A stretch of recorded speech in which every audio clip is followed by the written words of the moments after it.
The following is a Comfortably Zoned Radio Network production.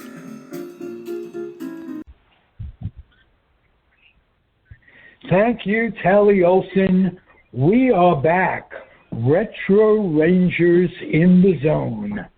I'm Ralph Tyko with the Comfortably Zoned Radio Network, and the host of the show is here and healthy. George Grimm, how are you, sir? Very good, Ralph. Thanks for hosting us today. We are here to talk about the California Seals, which is a team that was born in 1967 when the NHL expanded from 6 to 12 teams. They quickly became the Oakland Seals. Then in 1970, they were purchased by Charlie O. Finley, and he renamed them the California Golden Seals. He also put them in white skates, which sometimes made them look like they had no feet. And then in 1975, they were taken over by the league, and eventually moved to Cleveland, where they became the Barons, thus putting a very successful AHL team, the Cleveland Barons, out of business. So, you know, they've had a long, a very short but colorful history.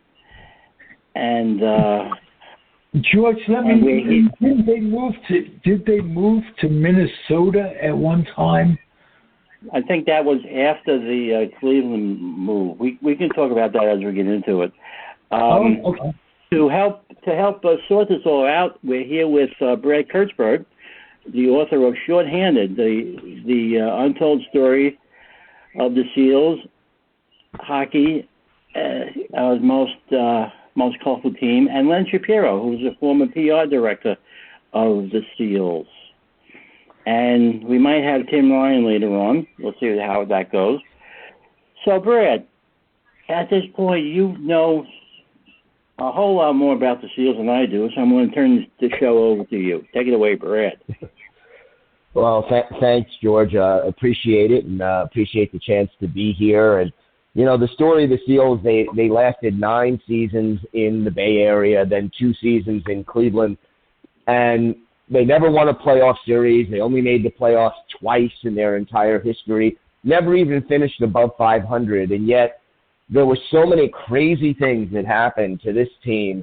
And to this date, out of all of the 4 major sports, the Seals are they are the last team to enter one of the 4 major North American professional sports leagues and just disappear, no longer exist at all. So sort of a very strange legacy, a Murphy's Law franchise. Almost everything that could have gone wrong for this team did, but it was never dull, I'll say that much. Yeah, I can attest to that as a Northern California hockey fan at the time. They were colorful. There was a fellow who was bring a little Ranger connect into it. Patrick, I can't think of his first name. Most Patricks. Pardon? Yeah, Craig Patrick. Craig Patrick. He was one of the best players on the Seals at that time, and later went on to go into management. I don't know if it was with the Seals, but he continued the tradition of Patrick's in the NHL. I think he was 3rd generation, if I'm not mistaken. You are correct. Yes, he was the assistant coach under Herb Brooks for the Olympic team, and then he moved to the Rangers, and he became the 3rd Patrick to the 4th Patrick to coach the Rangers, and the 3rd Patrick to be their GM. So he was very well ensconced with the Rangers for a while, and then they let him go because the ownership didn't think he was making the progress they wanted to make as quickly as they wanted to. And then he was replaced by a long line of other people. I think Philosophy Zito replaced him for that. So. Yeah, he was actually let go after the Rangers made a run all the way to the semifinals in 1986, which was surprising. And then he went on to build the Penguins up and win Stanley Cups as the GM there. Right. Well, I have one more connect for you guys with the Seals. Now that you mentioned the Penguins, another Seal at that time was my tennis playing friend, Stan Gilbertson from Minnesota, and he was a great guy. We played tennis. I taught him the game. I'm an amateur player, and I taught him the game that took me 15 years to learn. And in a week, he was beating the shit out of me. Just to give you an example, and it's not that I was such a bad athlete.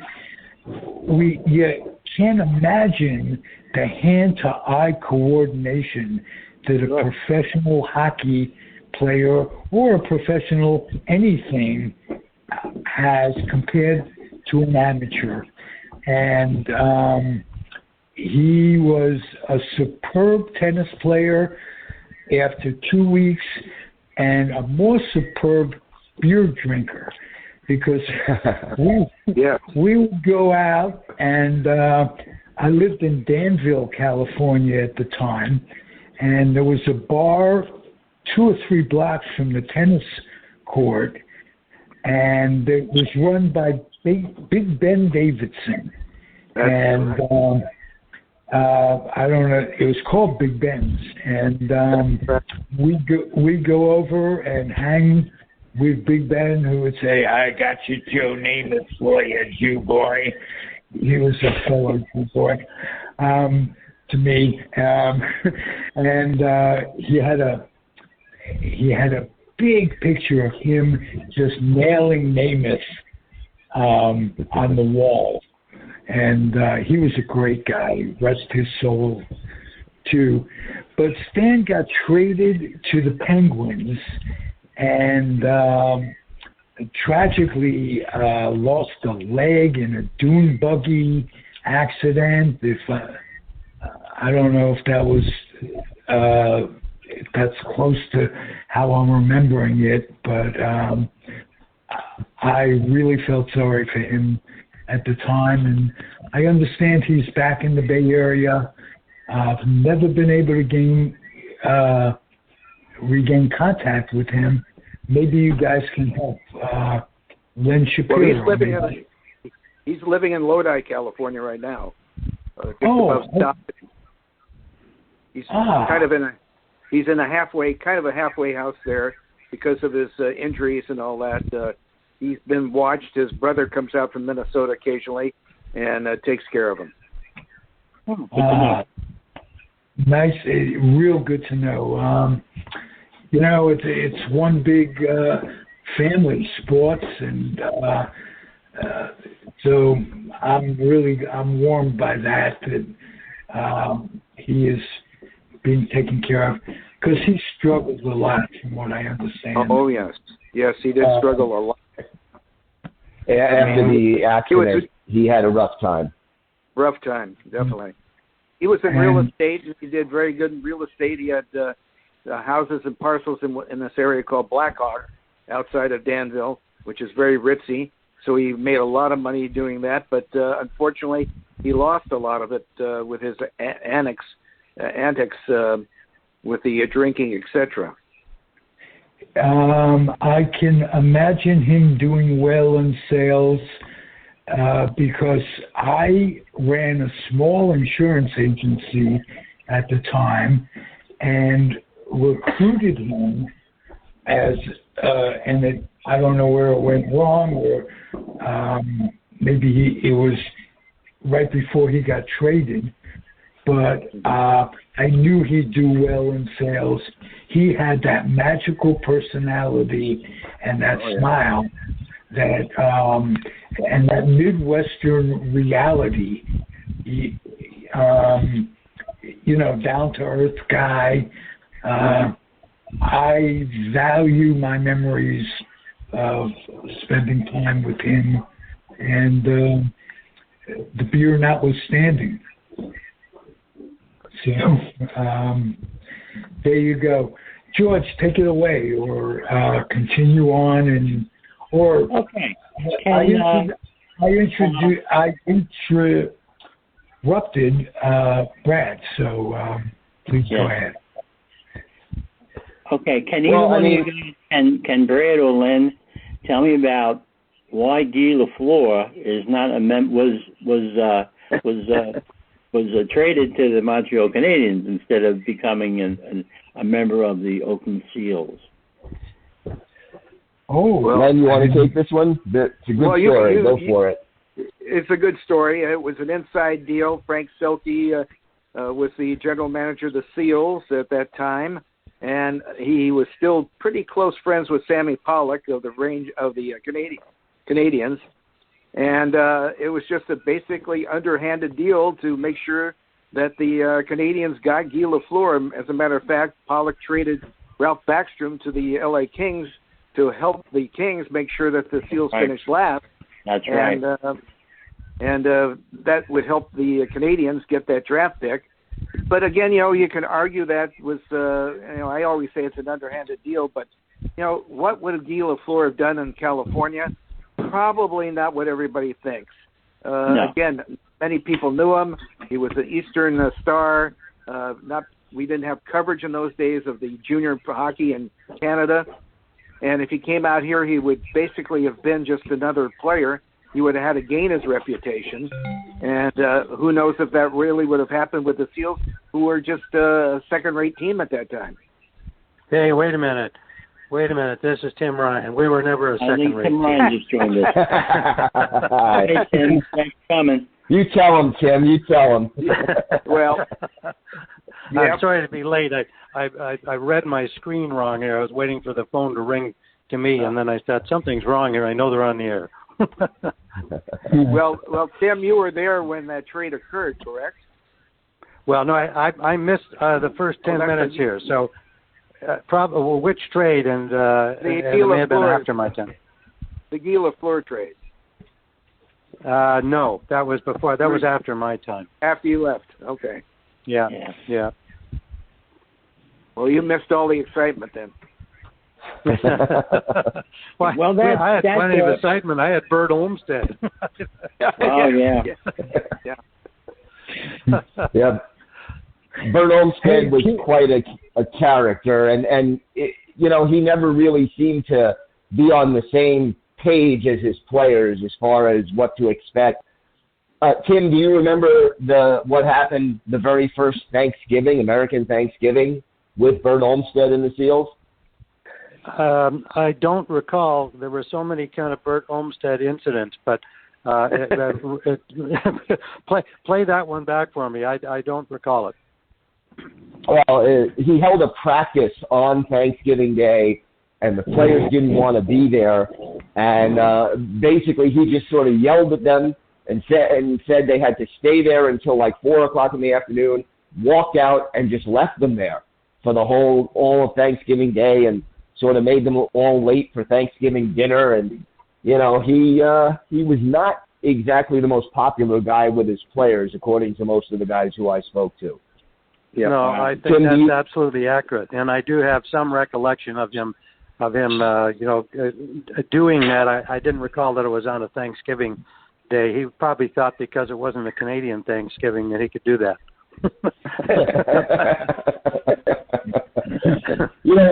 One of the big things that was an issue for the Seals organization from the beginning, and Tim, you were there from pretty much the beginning, whether they were going to play in Oakland or San Francisco. And, a lot of people feel if they would have been in San Francisco, they would have had a chance at making things go. What do you remember about Oakland versus San Francisco, and even, California Seals versus Oakland Seals, and how that all went down? Well, I was certainly involved during all of that time because, I was hired before the first season started by the Van Gerbig brothers. After I interviewed all 6 of the new owners in Toronto when I was still at CFTO, and that's how I got there. Was that I had a package under my arm of a resume and some tapes.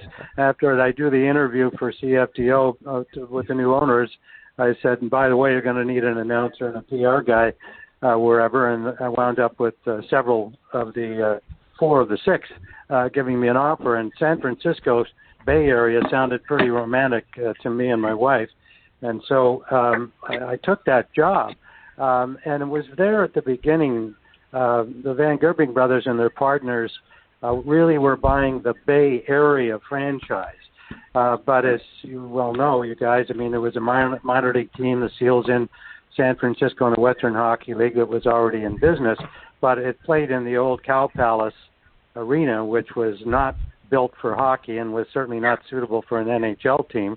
And the league said, you're going to have to start your franchise in the Oakland building, which was brand new. So there wasn't really a choice for the original ownership, but to go to Oakland and hope that at some point they could, wind up in a new arena in San Francisco. Well, of course, that never happened. Yeah, never was able to get off the ground in San Francisco, and I think it took them decades to get an arena over there. But there was also the Seals were a part of the only on ice fatality in NHL history, as far as I know. Still, Tim, were you calling that game? I know you didn't call every game that first year. What do you recall about the Masterton incident? Yeah, it was obviously it's remained in my mind forever. Not just for the historic aspect that it's the only one, but the fact was there hadn't been one until that point, and there I was calling that game on radio, and it was devastating to see.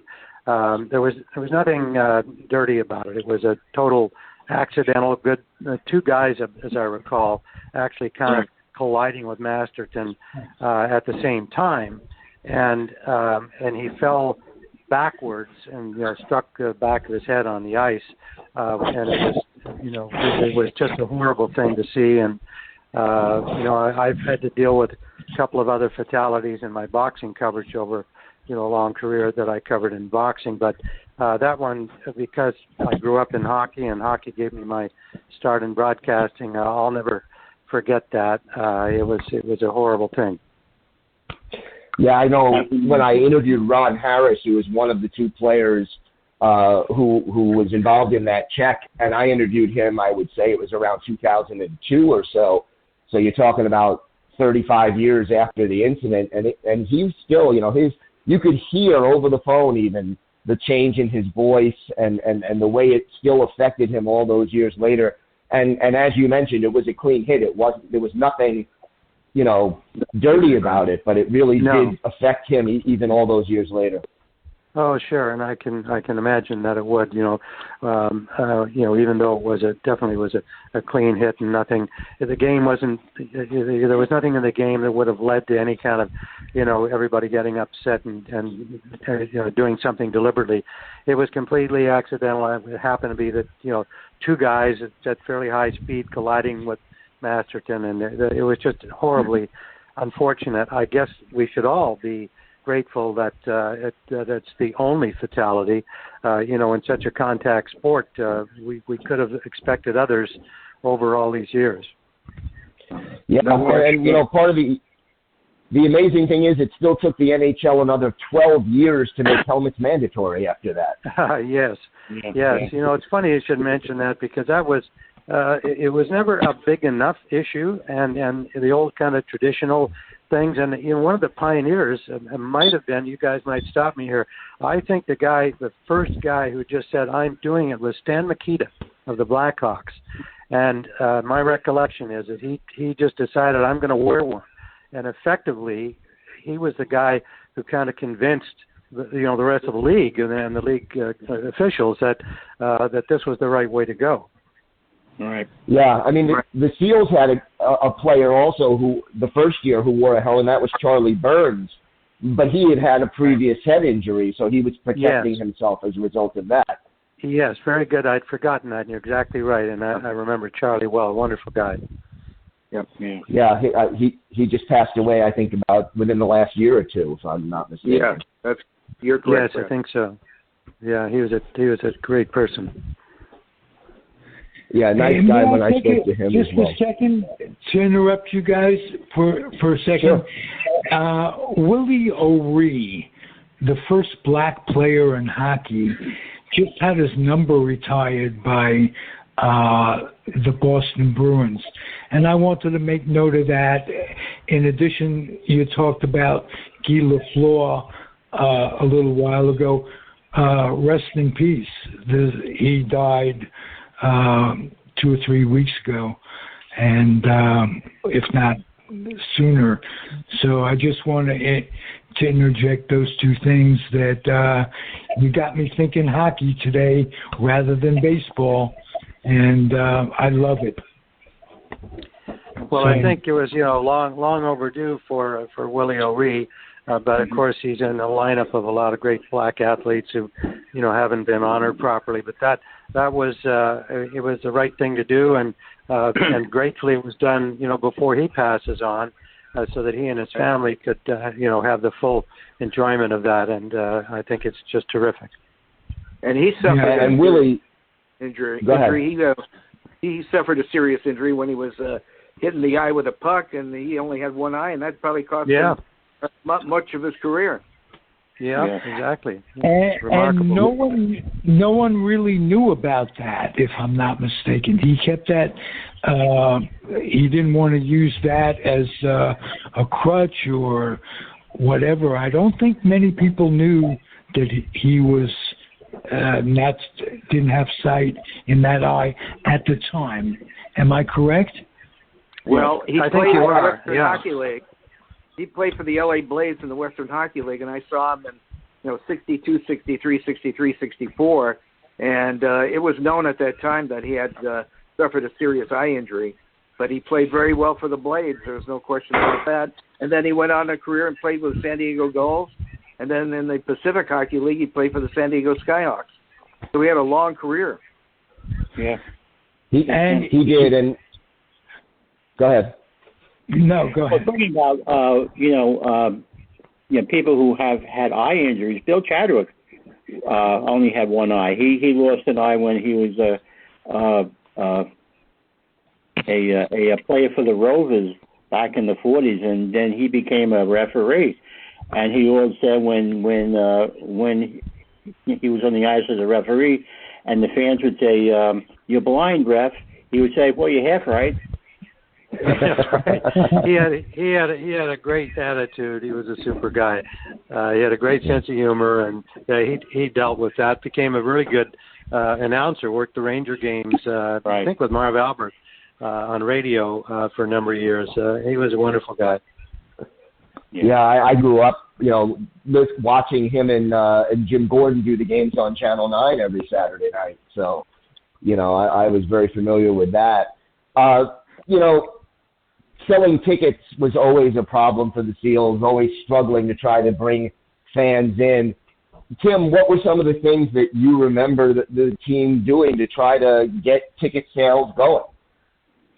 Well, I think, I was there obviously at the very beginning, and we kind of knew going in, okay, how many hockey fans are there in the Bay Area? And the answer was there weren't very many on our side of the Bay. Obviously, the hockey team, the Seals in San Francisco, had a following, but it wasn't going to be a big enough following by itself to launch an NHL team.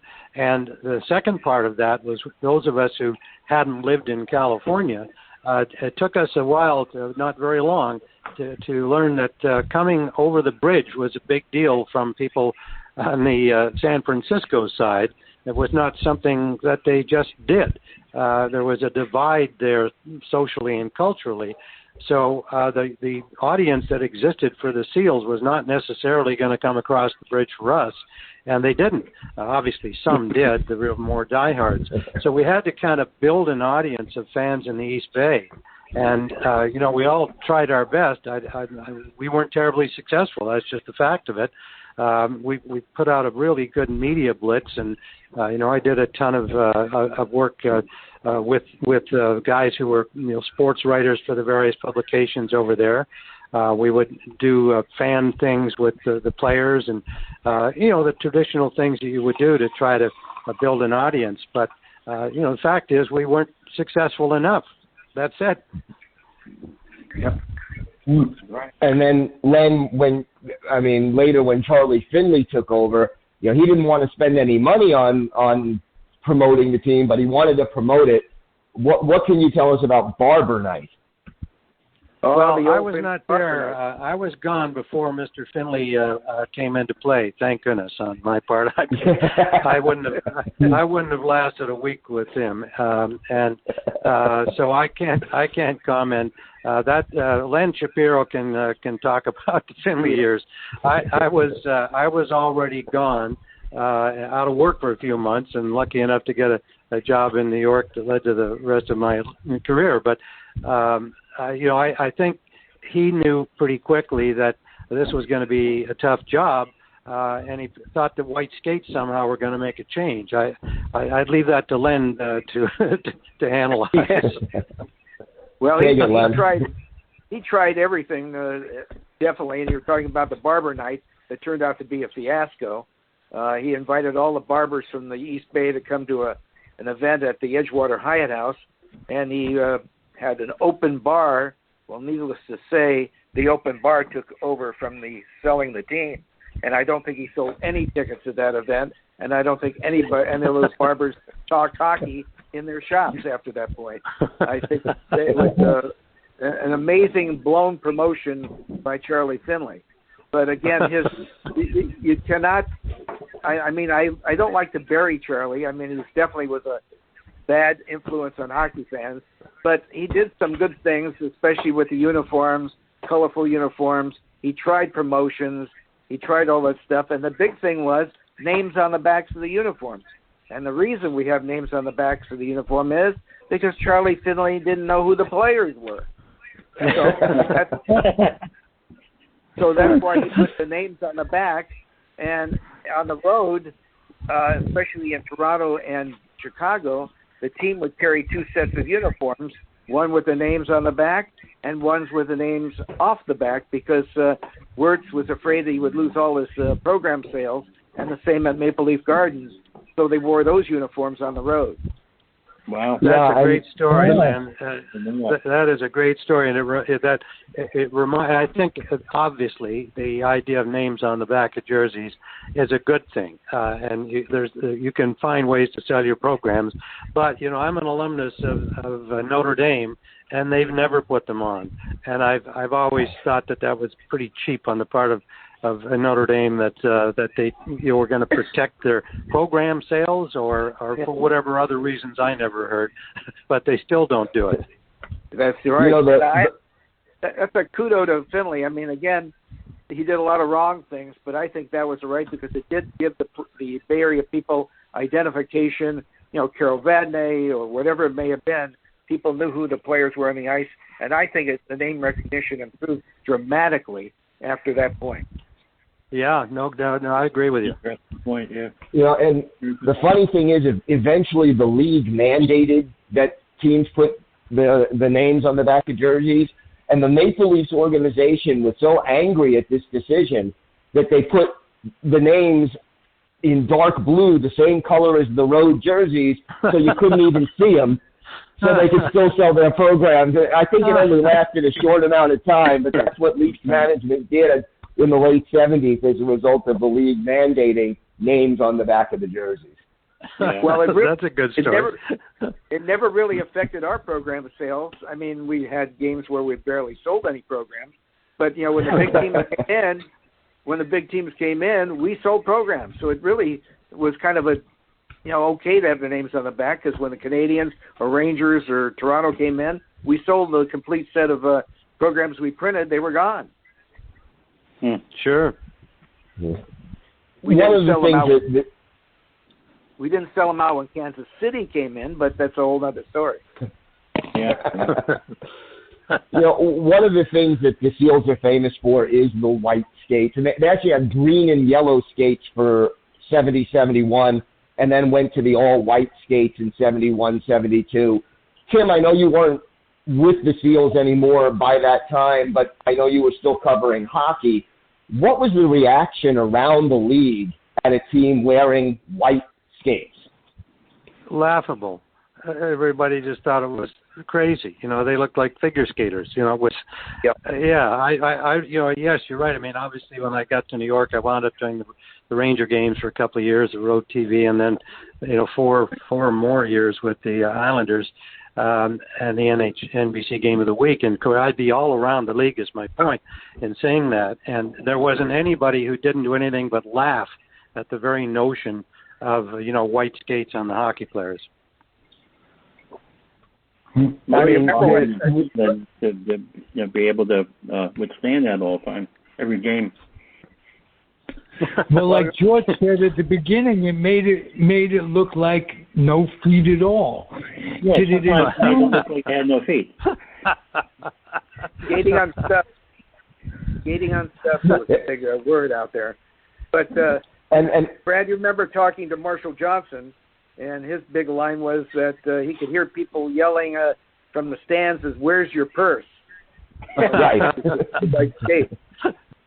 And the crazy thing was, Finley wanted those skates to stay white, and they didn't make white hockey skates. So he had the trainer paint them constantly, even in between periods. And some of the players, when I interviewed them for the book, they complained that by the end of the season, those skates got heavy, and it may have even slowed them down on the ice. Okay. and if those fans who yelled, "Where's your purse?" thought they were original, they never heard of Harry Howell. I remember the Ranger fans when I was a kid screaming, "Harriet Howell!" Yeah, hit him with your purse, Harry. Hit him with your purse, Harry. So, I have good hockey memories. George. Yeah, and Harry. Well, Harry ended up on the Seals too. Exactly. Harry ended up on the Seals for part of 69-70 and 70-71. So, and then eventually I think he was again associated with the organization after they moved to Cleveland. Yeah, he was their general manager. He was their GM or something, yeah. Yep. Yeah. He was the general manager for 6 months. with the Barons. God, you guys are hockey encyclopedias, let me tell you. Anybody have any Bobby Sheehan stories? I think the one that's kind of rumored and may have been blown out of proportion is the time that Walt McKechnie put him outside a 7-story hotel and hung him out of the window there. I think that may have been blown out of proportion, but that's one of the rumored stories out there with She-Cat. McKechnie took care of him one day. I also heard he was a very light packer on some of those road trips. Yes, a bottle of vodka and a toothbrush. Yep, exactly. In that order, I might add. Hey, this has nothing to do with the Seals. Could any of you guys give me an Eddie Shack story that I haven't heard? No. Eddie Shack should be in the Hockey Hall of Fame because as everybody knows him, and everybody has an Eddie Shack game that they remember when he brought the puck up from behind his own net and he chugged his way through the whole other team and he didn't score. So everybody has an Eddie Shack memory like that, and I think Eddie Shack should be in the Hall of Fame because everybody knows him, everybody remembers him.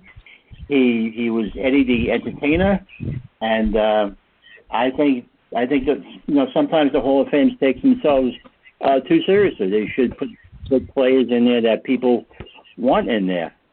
But that's I mean, Eddie, he was on the Rangers for his early season, and the Rangers used to practice at the old Garden. There used to be a rink up on the fourth floor of the old garden, but they had metal boards.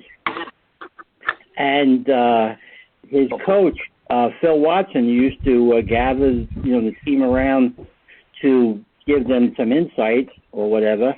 And Eddie would shoot pucks off the boards just to make a lot of noise, just to keep people from listening to Phil Watson. He had his attitudes, but he was on, I think, 4 Cup winners with the Bruins and the Maple Leafs, so he did contribute. So. Yeah. Tim, what is there one game that you called for the Seals that stands out most in your mind? Great question. Oh boy. I really can't say that I could pick one out in particular. I guess because that's so long ago. But what I do recall in the first season, I actually in front of me now, I've got the 2 team photos from 1967 and 68 and 68 and 69, and then I was gone. What I do remember was being on the road when in the first year when Olmsted Bert was still the coach, but was about to decide himself that he no longer wanted to coach the team. I think we were in Montreal, somewhere in the east, and he and Fashaway, who he had hired as his assistant coach, Gordon Fashaway, it was kind of the only ally that he had. And he would take Gord out after games to a bar and have a bunch of beers. And I was there on one occasion, and I could see how he was literally depressed. Bert was, and in his own kind of angry fashion. And after, a couple of beers, he was saying loud enough to include me, that he was going to quit, that he wasn't going to put up with this anymore. And it was in the middle of like a 3-week road trip to the east. That was a huge disadvantage for the 2 new teams then, LA and Oakland. When you'd be back east because they were the only 2 West Coast teams, so you'd have these extended road trips. And he was just literally depressed. And I had some sympathy for him because I could see how much he was struggling with the fact that things weren't going very well. Much of it, because that was just Bert's problem and nature that I don't think he was ever designed to be an NHL coach. He was a great player and a great competitor, but I really felt badly for him, and that's kind of the only circumstance that I remember from road trips. I don't recall any particular great games by the Seals playing anywhere for that matter. The guy who at least made it amusing much of the time was Gary Suitcase Smith, as he came to be known, because the goaltender was a real fun guy. He was a great competitor and a very talented goalie. The first year, of course, Charlie Hodge was there, and he was the backup, and he got to play more in the second year. But he was a great salve to the wounds of the Seals, and you could always count on getting a smile and a laugh from Suitcase. He was a character. He really was. One of the better players on the Seals that second year, and a player who later played for the Rangers during their 1979 run to the Stanley Cup Finals, was Carol Vadnay. Now he's no longer with us. Absolutely. But what are your memories, Tim, and then George? What are your memories of Carol Vadnay? Well, Vadnay used to. Go ahead, please. No, go ahead. He came to the Rangers in the big Espo Brett Park Sean Rattel deal, and he was a valuable player on defense because at that time we had a lot of young defensemen. Dave Farish rings a bell. Mike McEwen, and he brought them along, and he was tough. He used to stab players behind the knee with his stick, to get their attention, I guess. And so he had his plays, and he was an asset to the Rangers while he was there. I think he was a very talented defenseman, certainly when he played for the Seals, but he had a run with 2 or 3 teams, but he was, I think, everybody's kind of top 10 defenseman of his time. He was certainly the best player on the team in the 68-69 Seals, and, that's now when Fred Glover was coaching and Frank Selke and Bill Torrey were running the team. And they had a handful of really good players. I'm looking at the picture now. Burt Marshall, for instance, Doug Roberts. Yep. Those are guys. Ted Hampson. They could play with any team in the league. They just didn't have enough guys like that, and that was the big part of the drawback. They just didn't have enough talent. Right. Len, one of the more famous moments in Seals history was at the end of the 73-74 season when the Seals got very 70s and had a streaker come out onto the ice. What do you recall about that, Len? Well, that was the set-up deal with Kurt Goodman, who was our press runner. He had a friend, Nancy McDonald, who was volunteered to do it, and it was all set up, and Crazy George was part of the deal, and she came out on the ice at a player entrance and left through the Zamboni entrance, and needless to say, there's a picture out there of her skating by Marv Edwards, the goalie for the Seals, and Marv's eyes are about 10 feet wide. You just couldn't believe what he was saying. And that's one of the famous pictures. But also there's, I want to push a little bit on some of the other games. We were talking about key games in the history of the Seals. One was the fight with the Philadelphia Flyers when Selewski and Schultz and everybody attacked poor the late Mike Christie in the penalty box. And the only guy that really came to his rescue was Pee Wee Marouk. And they beat him up pretty bad in that event. So that was a carryover from the season before where Barry Cummings had cross-checked Bobby Clark. And the Flyers never forgot that. And they were just waiting for the game in Oakland, and they just took it to the Seals in that game. It was amazing. The other one was the biggest disappointment, I think, was an amazing game. The Washington Capitals came into town at the end of their first season, and they were 39-0 on the road. And strangely enough, they beat the Seals 5-3. I think that you could just feel the air leave the Coliseum building at that time. Gilles Meloche was in goal. It was 4-3, and it looked like we might have a chance to capture him. But then finally, a puck bounced over him. I'm trying to find out who scored that goal, but I can't remember who did it. I think it was Nelson Payet scored the goal. It bounced over Meloche's stick, went into the goal, and the Capitals won their first road game 5-3 in Oakland. We also gave the New York Islanders their first road win back in '72. They won their first road game at the Coliseum. So we were a very giftful type team. We liked a good gift. Yeah, for sure. Len, answer this for me. Was Charles Schultz still a season ticket holder? He was the first season ticket holder of the Seals, and I got to know him because obviously I was happy that he was there, and we had him interviewed on the ice one time, and he was on the cover of the program and so on.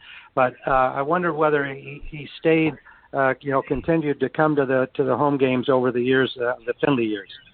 Oh yes, he was one of our better supporters. He came during the Finley years, came at the end. He also hosted the inter-squad game up at his rink, the Redwood Empire rink. Oh, great! Yeah.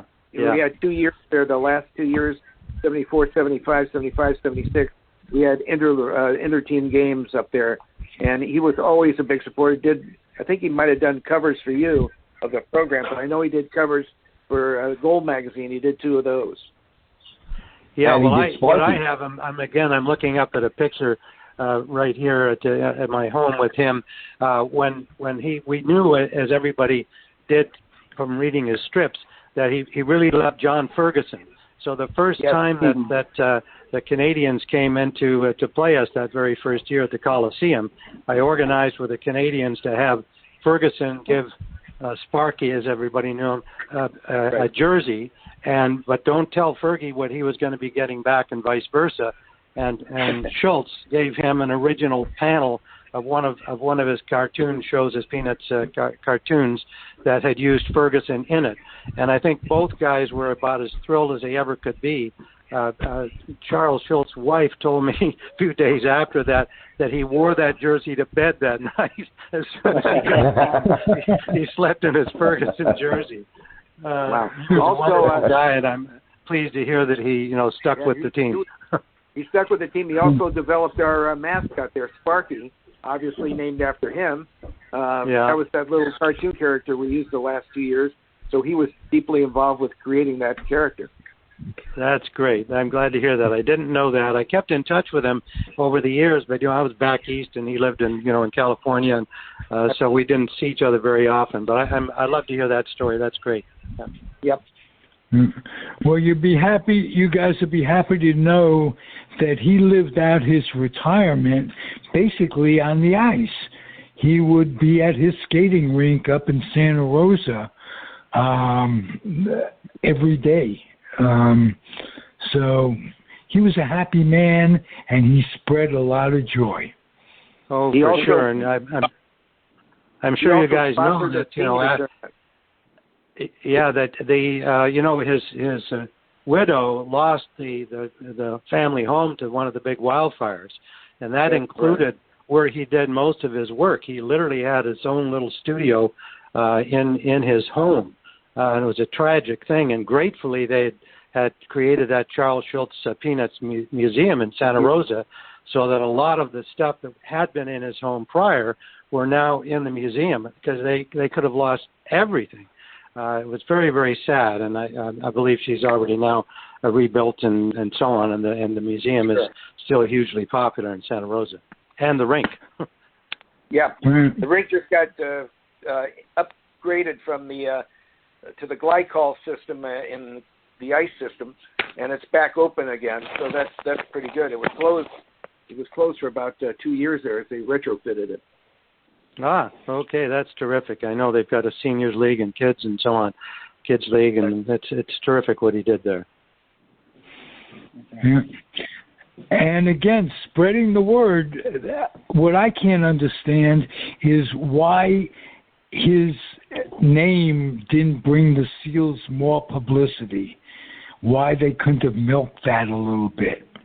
Well, we hoped that would be the case, but in my time, that first 2 years, we didn't want to impose upon him, more. It was our job to be selling the tickets.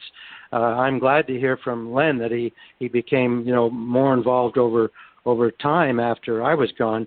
But it was terrific to be our first subscriber and work with the program that first year and do the thing with Fergie. But I felt that obviously we needed to do a better job as a team management to get asses in the seats, and couldn't expect Sparky to be doing our work for us. And we felt the same way when the league took over in 74, 75. They made an overture to him, but they decided they better pull back a little bit, and that's when he developed the cartoon character for us. Great, that's terrific. That's good. Okay, Tim, can I ask you a question, Tim? Would you tell us the story? This is off topic, but would you tell us a story about Bill Mazer and Stan Mikita in Chicago Stadium?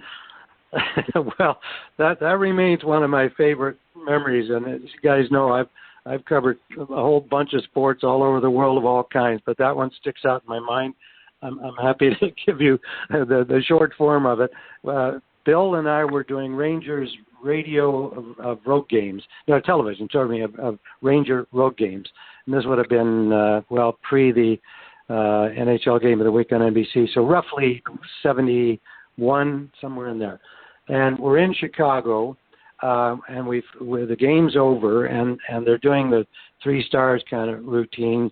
And we've wanted to do an interview with Stan Mikita, who had scored the winning goal or whatever the circumstances were. And our drill was that Bill would go down to the ice and do that interview, and I'd be, doing a commercial at the end of the third period and then throwing it down to Bill. Well, now again, you guys are going to have to help me with. I always forget the name of the hard-ass general manager of the Blackhawks at that point. Billy Ray. But Well, he was a coach. Who was the Okay. guy? Who did he? Tommy Ivan? Yes, Tommy Ivan. Yeah. Thank you. I knew one of us would come up with that. Okay. So anyway, I don't know what. I guess Tommy Ivan had some bad feelings about the Ranger television guys, or Jim Ryan personally, or Bill Mesa personally. I don't know why, but we're ready to go with this thing, and I'm about to throw it down to Bill, and there's no Makita, and so Bill has got the mic in his hand, and he says, "Well, the Blackhawks are not allowing Stan to come out here to do the interview, but I thought I'll just go ahead and interview him anyway." So he asked his first question, and then he just kind of turned around and put the mic in his other hand and gave Stan's answer. And then he did that, with how did you feel about, the way the Blackhawks responded here? And he turned around and Stan would answer that. And I was like dumbfounded. I kept expecting him to throw it back up to me and say, well, they wouldn't let him come out, Tim, so, you take over. But no, he stood there and did this interview for about 5 minutes, and it was absolutely brilliant. And I was laughing so hard I could hardly contain myself. I'd never seen anybody even attempt to do that. And then he said, okay, thanks, Stan, for joining me, despite the fact that Mr. Ivan wouldn't allow you to come out here. Back to you, Tim. And it was absolutely brilliant. I've never forgotten it, and I've told that story 100 times, and I've worked with probably more than 100 analysts from different sports, but Bill's work that night is among my most memorable. Whoa. Hey, what a perfect way to close out the podcast as time becomes an issue. Thank you, guys. George, take it away. Thank you for coming. Really, really great show. Really appreciate the effort. Thank you. Yeah. Len, remember to stay in touch. We'll go to that museum. All right. Yes, we got to set a date to go see it. All right. You be George, well, thank everybody. you very much. Pleasure being with you. Thank you very much. Thank you, Tim, guys. Thanks, Len. Thanks, Brad. Thank you all very much. Thank you. Guys have graced the microphone of Comfortably Zoned Radio Network, and I am grateful. Thank you, everybody, for listening. Adios and happy trails.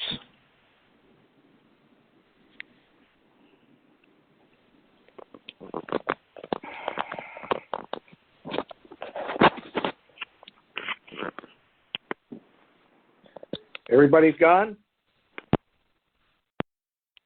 Everybody's gone. The proceeding has been a Comfortably Zoned network production. You are advised to keep your dreams wet, your humor dry, your children and grandchildren out of military recruiting offices and off the laps of clerics who wear dresses. Thank you for listening, everyone. Happy trails.